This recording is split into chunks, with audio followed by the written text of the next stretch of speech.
सोचिए, अरावली की पहाड़ियों के ऊपर एक किला है जो पूरे गुलाबी शहर जयपुर पर नजर रखता है। लेकिन ये कोई आम किला नहीं है।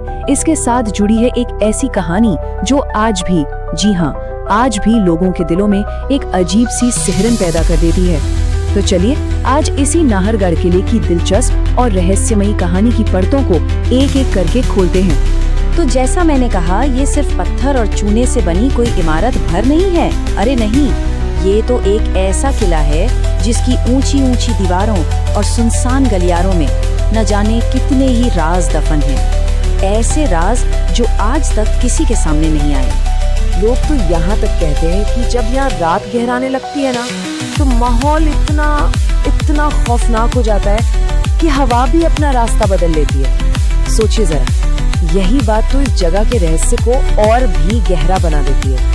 लेकिन आखिर हर कहानी की कोई ना कोई शुरुआत तो होती है ना? तो सवाल ये है कि इस किले की कहानी कहाँ से शुरू हुई?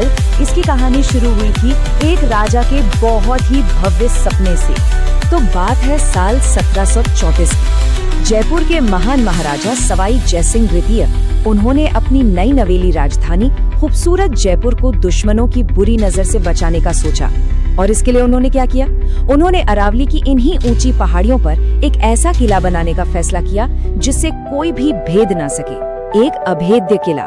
शुरू में इस शानदार किले का नाम रखा गया था सुदर्शनगढ़। ये नाम भगवान कृष्ण के शक्तिशाली सुदर्शन चक्र के नाम पर था।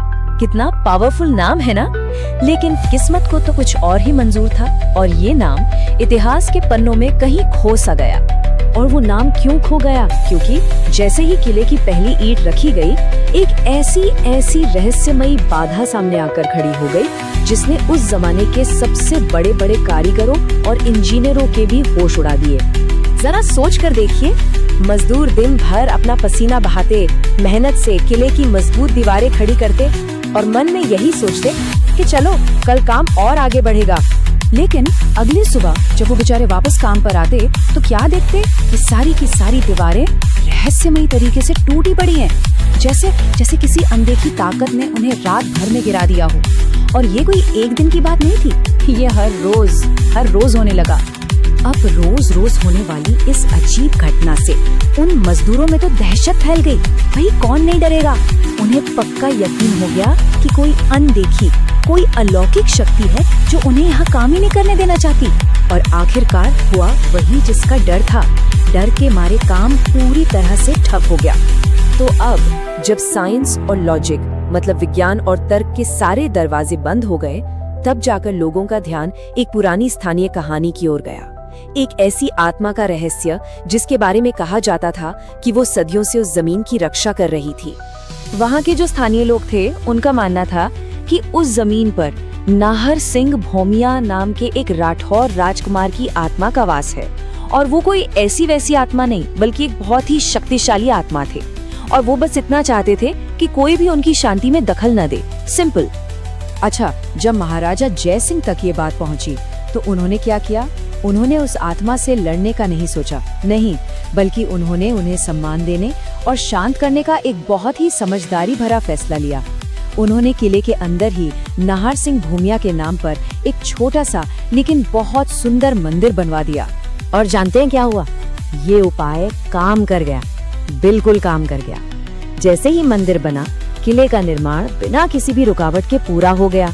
और उसी दिन से उस आत्मा को सम्मान देने के लिए सुदर्शनगढ़ का नाम हमेशा के लिए बदलकर नाहरगढ़ कर दिया गया, मतलब नाहर सिंह का निवास। तो आज वही किला जिसे कभी लोग भुताहा मानते थे, वो अपनी एक अलग ही शान और बेमिसाल खूबसूरती के लिए पूरी दुनिया में मशहूर है। अगर कभी यहाँ की छत पे खड़े होकर नीचे देखें तो पूरे गुलाबी शहर जयपुर का ऐसा दिलकश नजारा दिखाई देता है जो बस दिल में उतर जाता है। और खासकर सूर्यास्त के समय, जब सूरज की सुनहरी किरणें शहर के महलों और घरों पर पड़ती है ना, तो सच में ऐसा लगता है जैसे पूरे शहर ने सोने की चादर ओढ़ ली हो और चमक रहा हो। किले के अंदर एक और शानदार चीज है, महाराजा के लिए एक भव्य महल जिसका नाम है माधवेंद्र भवन।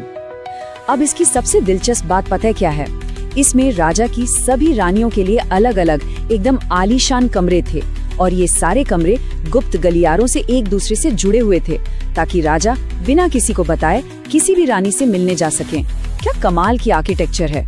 लेकिन इतनी खूबसूरती और इस शाही शान शौकत के बावजूद एक बात है, कुछ लोग आज भी दबी जुबान में ही सही पर ये दावा करते हैं कि रात के गहरे सन्नाटे में जब सब कुछ शांत हो जाता है, तब किले की दीवारों के बीच किसी के कदमों की रहस्यमयी आहट आज भी सुनाई देती है।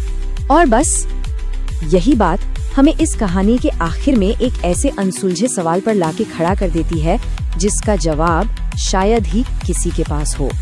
सवाल ये है कि क्या नहर सिंह भूमिया की आत्मा आज भी अपने इस घर की, अपने इस किले की रक्षा कर रही है, या फिर ये सब सिर्फ एक कहानी है, एक किंवदंती जो इतिहास के पन्नों में हमेशा के लिए एक अनसुलझा रहस्य बनकर ही रह जाएगी।